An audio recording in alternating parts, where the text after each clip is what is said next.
How to view account preferences in LinkedIn mobile app. Firstly, you have to install the LinkedIn app from your Play Store. Now open it in your Android. We are going to change the account preferences or view the account preferences on LinkedIn mobile app. Just you have to click on the me icon that is present at the top. Now you have to click on view profile. After this, you have to see here this type of page will appear.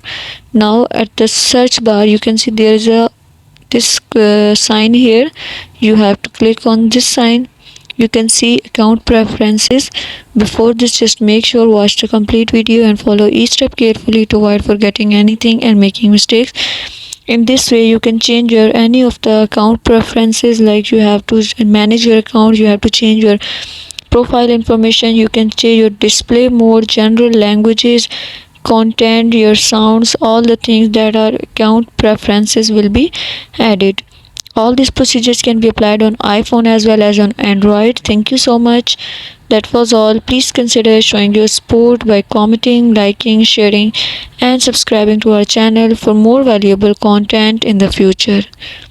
Your engagement is highly appreciated. I wish you very, very good luck. Thanks.